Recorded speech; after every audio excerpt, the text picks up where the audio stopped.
अच्छा जी, आगे हमारे पास होता है एक्स्पोनेंशियल लीनियर यूनिट, जिसको हम इलू भी कहते हैं। आइए जी देखते हैं इसको हम कैसे स्क्रैच से कोड करते हैं।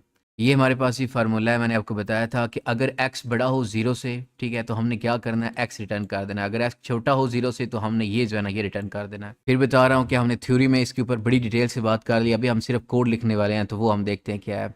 अच्छा, ये जो अल्फ़ा है, अल्फ़ा इसकी वैल्यू हमने ना अभी यहाँ पर रखी हुई है 1.0, ठीक है। ये थ्योरी मैंने आपको बता दिया क्या इसकी क्या वैल्यू रखनी है और कैसे रखनी है, ठीक है। तो हमने यहाँ पर रखी अल्फ़ा की 1.0 ये वैल्यू रख ली। आगे इस पूरे फार्मूले को हम कंप्लीट करते हैं। रिटर्न में हम कह दे रहे हैं वही टार स्टार्ट वार। पहले यहाँ पर मैंने आपको पीछे कई बार बता चुका हूँ कि ये वार कैसे काम करता है। ये हमने यहाँ पर इसको कंडीशन दी कि अगर x फॉर एग्जांपल 0 से बड़ा है तो ये पहले ये वाली जो कंडीशन है ये ट्रू हो जाएगी। ये वाला पहले जो टर्म है ना ये ट्रू हो जाएगी। यानी अगर x बड़ा हुआ 0 से तो हमें रिटर्न में क्या मिलेगा, x, ये ऊपर वाली जो है ना ये वाली, ठीक है।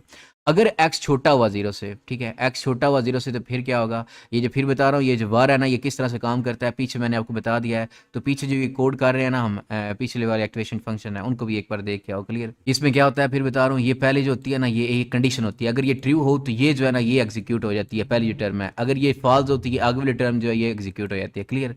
तो इसको भी देखते हैं कि अगर अगर फॉर एग्जांपल कोई एक वैल्यू हमारे पास आई है, इधर 0.5 आई है, ठीक है। तो ये हमने देखनी है कि x जो है ना ये वाली x की वैल्यू है, ये हमने देखनी है कि अगर 0 से बड़ी है, अगर ये बड़ी है 0 से तो ये x ही में रिटर्न कर देगा। ये देखें ना ये वाला, ठीक है। तो ये पहले वही लिखा है कि x अगर बड़ा है 0 से तो ये हमें ये x ही रिटर्न कर देगा।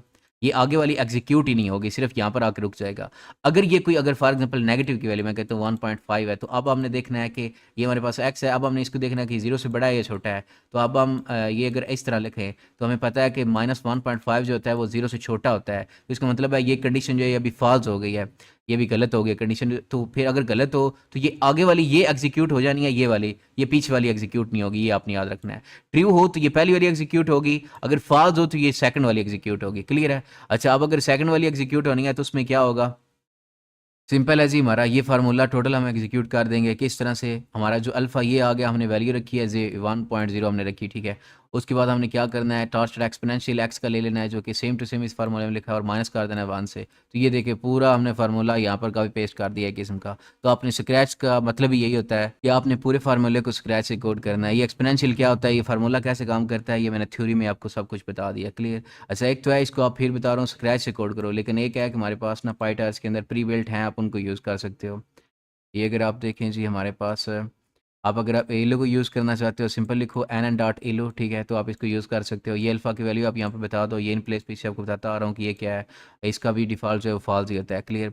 उसके बाद हमारे पास फंक्शन होता है, आपने सिर्फ लिखना है एफ डॉट एलो, और ये आपका इनपुट दे दोगे, ये अल्फ़ा की वैल्यू और ये इन प्लेस फॉल्स, ये डिफ़ॉल्ट जो आप रखना चाहो, क्लियर।